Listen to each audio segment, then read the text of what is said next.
Hello and welcome to episode 8 of Using Your Brain for Success, the show that's all about helping you build a better life by using your brain the right way. I'm Liam Naden and I'm glad you're here. This is the second of 2 episodes where we look at the 5 ways that fear creates problems in your life and stops you from being and having the success that you really want and deserve. Now, you'll recall from the last episode that fear and the related emotions of worry, stress, doubt, anxiety, and frustration, it's all the result of your brain interpreting something in your environment as being a threat to your safety or survival. And it makes you behave in ways that are ideal for protecting you from the danger. So you go into a fight, flight, or freeze state, and you react by instinct. But while this fight, flight, or freeze state is fine for an immediate emergency, it's no good for helping you deal with problems, because in this state you can't think properly. And because your brain is diverting all of your energy and attention towards dealing with the immediate danger, it shuts off your awareness, your thinking, your logic, your imagination, and your creativity. All of the things that might stop you from reacting quickly enough to danger, but which you need to solve a problem and to stop one from getting worse. And what happens as a result? You do all of the wrong things.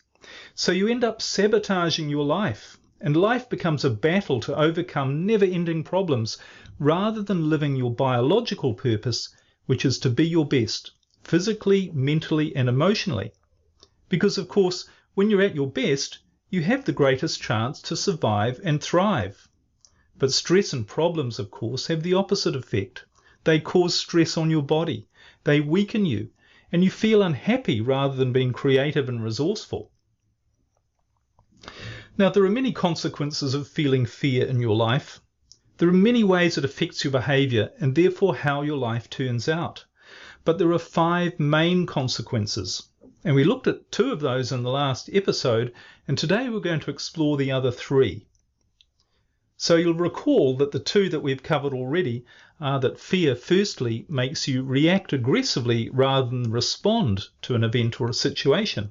So it could be in a conversation with someone else or something which another person does that you don't agree with or that you like.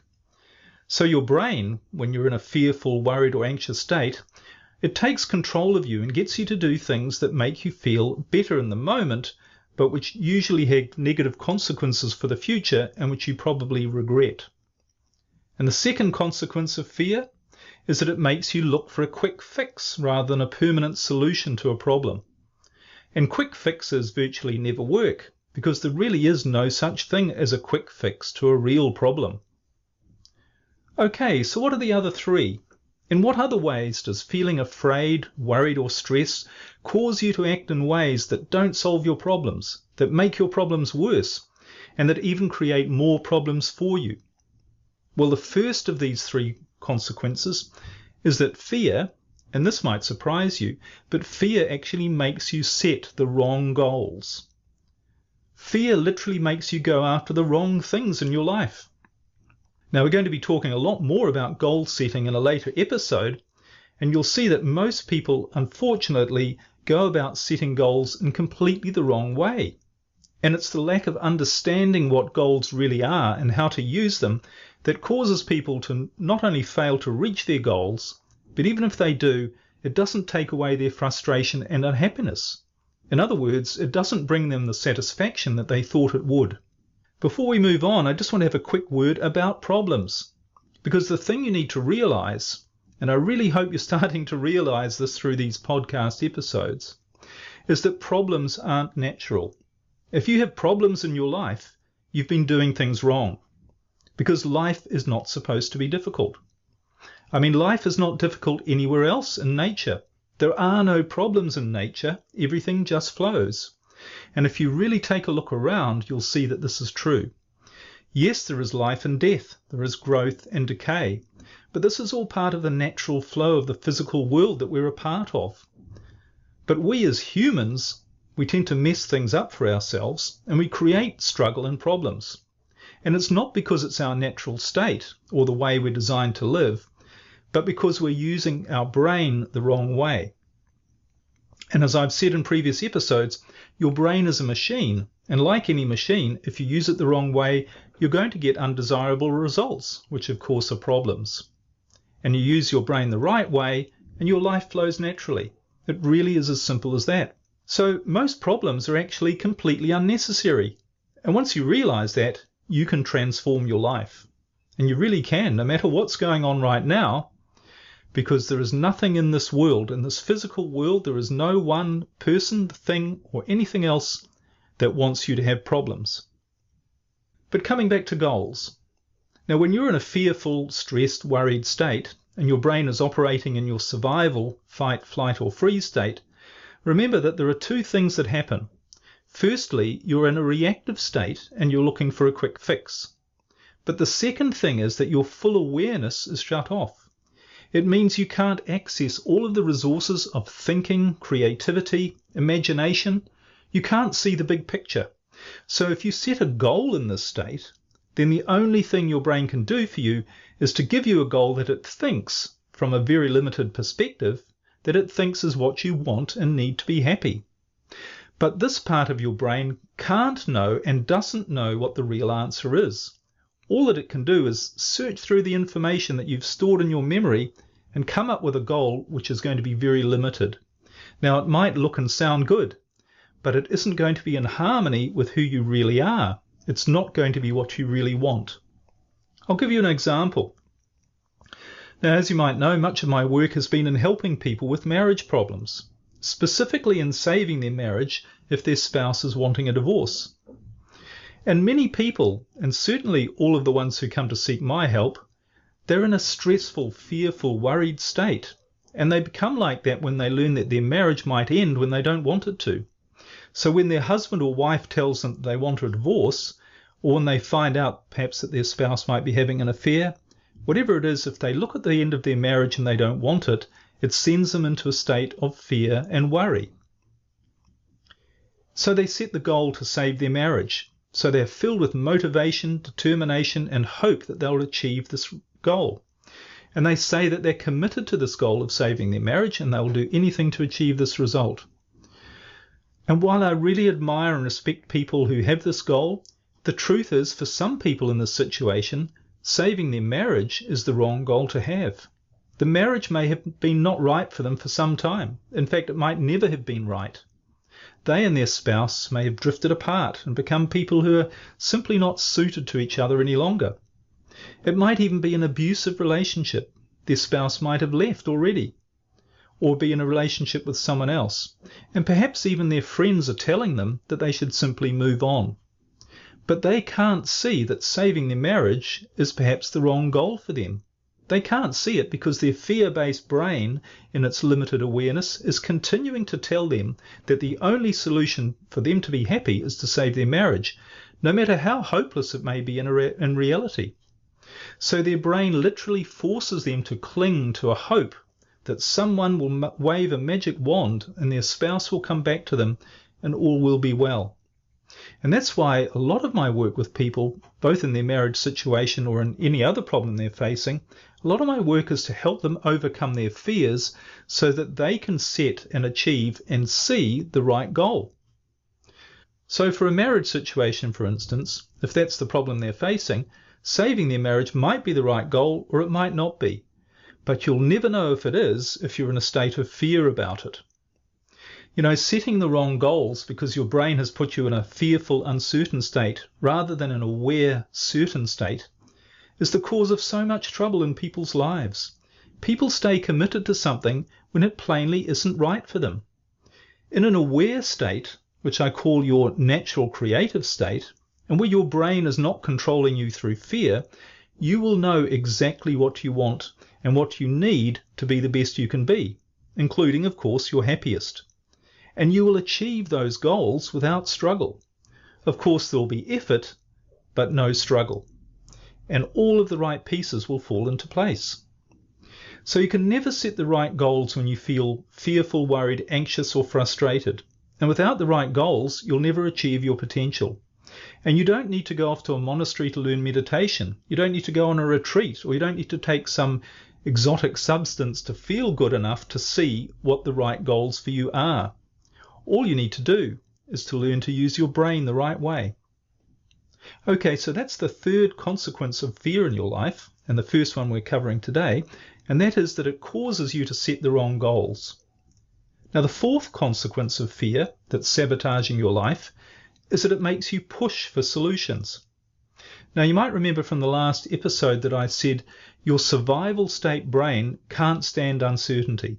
It operates on impulsive action, so action is vital for the survival brain. It has to be proactive in removing the danger it thinks you are facing.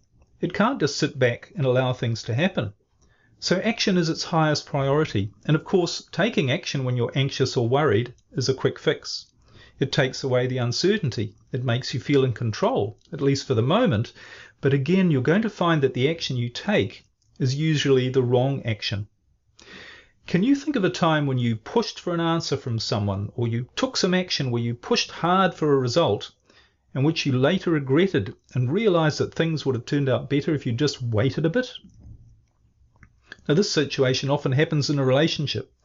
When people are feeling stressed and worried about their marriage, they often push their spouse away by putting pressure on them. They want to work on their problems. They want to work on their relationship. They want to talk about it. They want to take their spouse to counseling. And they want to know what their spouse is thinking and feeling all of the time. So they say, "How are you feeling? Is everything okay? What can I do for you?" And of course, all of this pushing and pressure just makes their spouse feel even more uncomfortable and not want to be with them. Now, of course, there's a difference between pushing for a solution through action and not taking any action at all. And I'm not saying you should just sit back and not try to resolve a problem. But if you take action when your brain is in your survival state rather than your natural creative state, you're acting through limited awareness and fear. And you're going to be impulsive. You're going to be worried and hopeful rather than certain. And you're going to do the wrong things and, of course, get the wrong result. So that's the fourth consequence of fear that is sabotaging your life, and that is pushing for a solution. Now, the fifth and last consequence that we're looking at in these two podcast episodes is in some ways the polar opposite of the other four, but it's nevertheless extremely destructive. And that is, fear causes you to procrastinate. In other words, do nothing. Just avoid the problem, distract yourself with something else, or just sit and feel paralyzed to act, which of course is a symptom of depression. Now, you'll remember that survival state, where your brain is primed to act, to repel an immediate threat or danger to your survival, well, that state is also described as your fight, flight, or freeze state. And freeze is an important reaction. In fact, freezing, in other words, doing nothing at all, can be a very effective way to protect yourself from a danger or a threat. In many life or death situations, this can be the best response. So if you hear a noise in the forest, freezing, becoming motionless, might make the bear or snake not notice you and therefore leave you alone. And if you're facing an attacker, the best way to protect yourself might be to show them that you're weak and defenseless, not a threat to them and not worth bothering with. And you often see this with dogs. When a small dog is confronted by a large one, the small dog will often roll on its back and be submissive. And it's showing the larger dog, "See, you don't need to fight me because I'm much weaker than you. I'm no threat to you." Now, freezing and showing that you're not willing or able to fight can be very effective in diffusing a tense situation for us as humans as well. So if someone's wanting to fight you and you don't want to fight back, even if it's just arguing, then it can have the result of them backing away. They subconsciously realize that there isn't an argument there or you're not worth fighting. And of course, by not fighting back, you're not feeding their reactive, aggressive survival brain either. But how does procrastination help you solve a problem? Well, it doesn't, does it? But for many people in a state of anxiety, fear and worry, their reaction is to do nothing. So they might try to distract themselves with a quick fix, something that will make them feel better in the moment and take their mind off the problem. And that might be drugs, of course, or alcohol or entertainment, and we looked at this in the last episode. But being paralyzed by fear not only doesn't solve a problem, it has many negative consequences. It can kill your motivation. It can make you depressed. It can make you unwilling or unable to take any action, so that the problems you are facing get bigger. So for instance, if you don't have the money to pay the rent, then you not telling your landlord about it or not communicating with them is probably not going to help. And in extreme cases, procrastination puts you in a downward spiral of frustration and depression, and it can drain you of your energy, and all this can create even bigger problems for you, such as even the destruction of your business or relationship.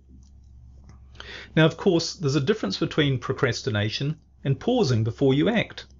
And the difference all comes down to what state your brain is in. In other words, your emotional state. And in your natural creative state, when you're operating with your full awareness and you're feeling confident, you're trusting, you're calm and centered, all of your actions flow. You do the right things at the right time. You don't rush anything, and you don't hesitate either when the moment is right. But you know when the right moment is. In your natural creative state, you actually act a lot less, but all of your actions are the right ones. But in your survival state, when you're feeling stressed and afraid and operating from your limited reactive brain, you can't see what the right action is. So you either take the wrong actions through aggressive reaction, or you take no action at all. So there you have it. These are the 5 consequences of fear which are sabotaging your life. And just to recap, they are reacting aggressively rather than responding, needing a quick fix, setting the wrong goals, pushing for solutions, and procrastinating. Now, I'm sure we're going to touch on these again in later episodes of using your brain for success, but can you see how these are affecting your own life? And can you see just how destructive they are? And they're all the result of using your brain the wrong way, of trying to create your life while you're in a state of fear, worry, anxiety, or frustration. But far from solving your problems, all of these things only commit you to a life of more problems, living way below your true potential and struggling with unhappiness, rather than living in the flow of joy and love, which is what life really is supposed to be. Okay, well, as we did with the last episode, to help you really take this on board and understand this in a deeper way, I've put together some questions for you to ask yourself.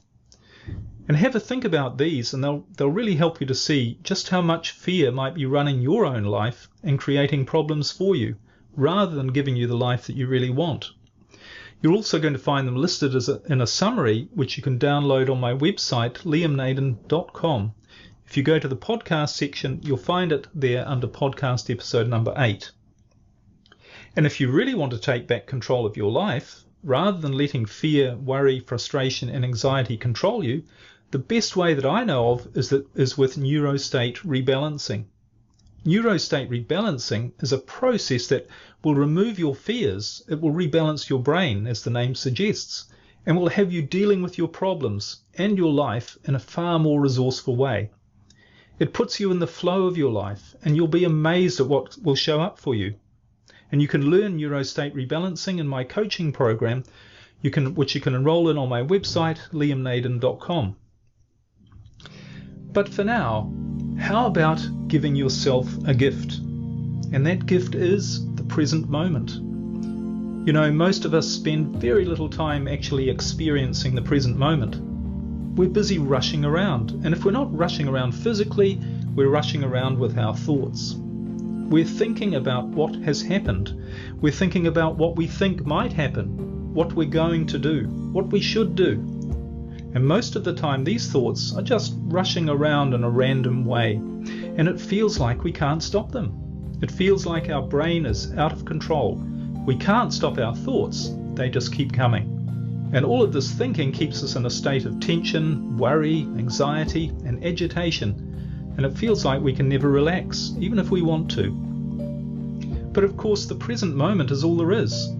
And if you deprive yourself of experiencing this present moment, which can only truly be experienced without thought, then you really are depriving yourself of your life.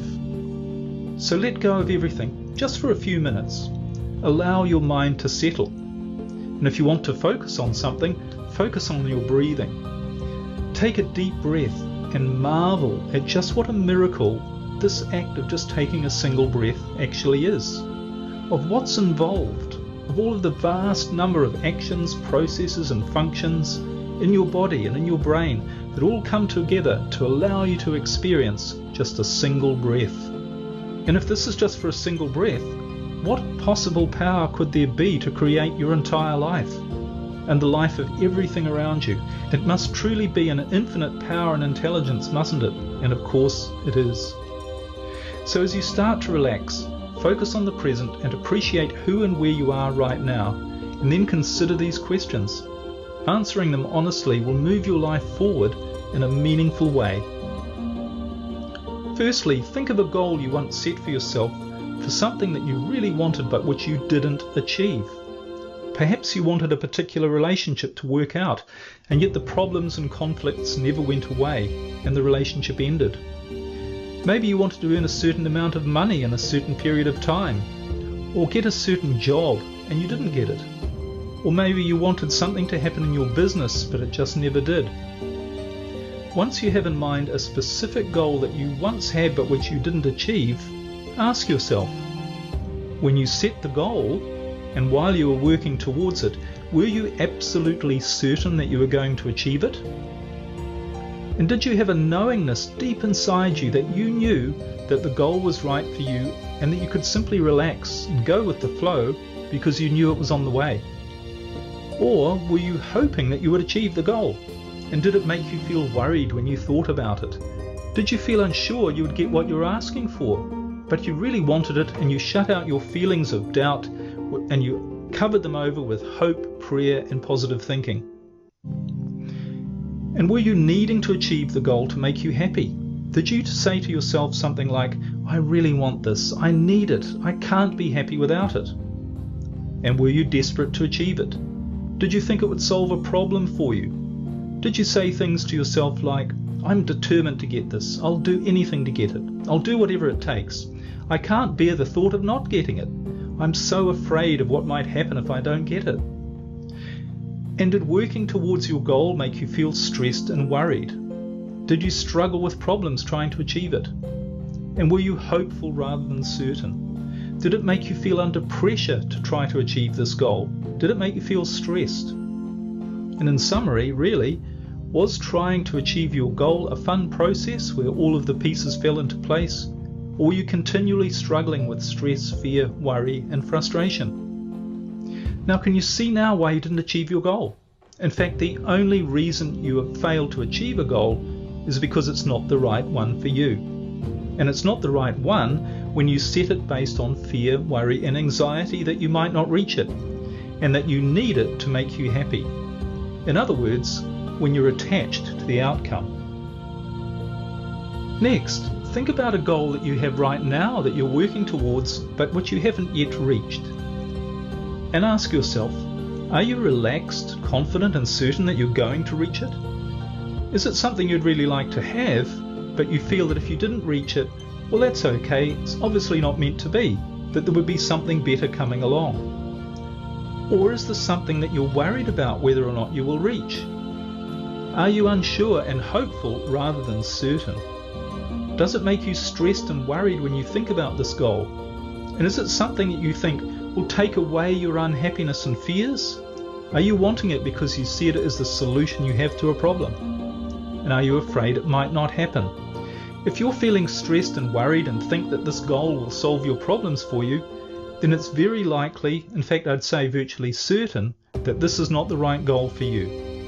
And if you want to find the right goal, allow your creative brain to tell you what it is, because it knows the truth, but you will only hear the answer and be able to respond to it when you're not feeling stressed, worried or afraid. The next question is to think of a problem in your life right now when you're pushing hard to find a solution. Perhaps your marriage or relationship isn't going too well, or one of your children isn't acting in ways you'd like them to. Or it could be a part of your business, maybe an employee who's not performing and is causing you problems. And when you think about this problem in your life, ask yourself, how are you pushing for a solution? In that relationship, are you wanting to talk to your spouse all the time? Are you pushing them to work on the problem or the relationship with you? Are you reading books? Are you gathering information on strategies and trying to find more and different ways to solve the problem? Are you perhaps pestering people for answers? Are you getting angry with people who don't bring you what you want straight away? Are you being unreasonable in your expectations and demands of other people? And whatever you're doing to try and achieve this goal, is it helping? So you're trying really hard, but being honest, does trying really hard help? Or instead, does it leave you feeling frustrated in that you're not making progress? And does it make other people resent you rather than want to cooperate with you? And does it feel like everything you do only seems to add to the problem? When you push for a solution to a problem, you're struggling. And struggle only comes from using your survival brain to try to achieve a goal or solve a problem. Effort without struggle is your natural creative state, and it's the only way you'll get the right solution to any problem. When you act without fear or stress, you allow your natural creative brain to bring the right solution to you, and you succeed rather than fail. And you don't get what you think you want, you get what you know you want. And the next question to think about, or series of questions really, is there something in your life you know you should do but you can't bring yourself to do it? Something that you're avoiding doing because even though it could really resolve a problem in your life, make your life a lot better, you dread the thought of actually doing it. You're afraid of making a mistake or of something unpleasant happening as a result. It could be making a phone call. It could be telling someone how you really feel, or even letting go of that employee, or starting a new business, or starting to write a book that you've always wanted to do, or learning a new skill of something you've always wanted to learn, such as painting, drawing, or a hobby. What dreams are you not living because your fear brain is making you procrastinate and not even taking the first step? Well, whatever it is, can you see how your fear of failure or uncertainty of the outcome is stopping you from taking action? You know what to do, but you can't overcome your fear to take just the first step. But in what way could your life move forward if you just did the thing you're afraid of doing? How would your life be better if instead of worrying if things went wrong, you acted and things turned out well? And what's something you could do right now that you've been afraid to do, but which you know could improve your life? Think of all of the ways that fear, doubt, and anxiety are sabotaging your life. Whether it's getting you to react aggressively rather than respond, seek a quick fix, go after the wrong goals, push for a solution, or procrastinate and do nothing, all of these things are robbing you of your life. And they're all because you're allowing your fear-based survival brain to be in control of you rather than you being in control. And once you know all of this, what's the answer? Well, of course, the answer is to realize that fear is your only enemy, and that your only mission in life, if you truly want to understand who you are and you truly want to be in control of your life and live to your full potential, then your only mission is to eliminate your fears. Find out what your fears are and remove them from your life. And it's as Morpheus said to Neo in the film The Matrix, you have to let it all go. Fear, doubt, and disbelief. Free your mind. And when you do, you start to use your brain in the right way, and your life will start to open up for you in ways that you can't imagine right now. You truly will become the master of your own life, and you'll realize that it's the only way to truly live. Well, that's all for this episode of Using Your Brain for Success. I really look forward to sharing with you in future episodes so much more about how you can truly create an extraordinary life using the incredible power of your brain. And if you'd like to eliminate fear from your life and really start living as the master of your life, enroll in my Neurostate Rebalancing program. You will finally get rid of the fears that have been holding you back for so long, so that you can start living the life you're designed to live. You'll find all the details on my website. Thanks for listening. It's been a pleasure sharing this with you, and I wish you all the best.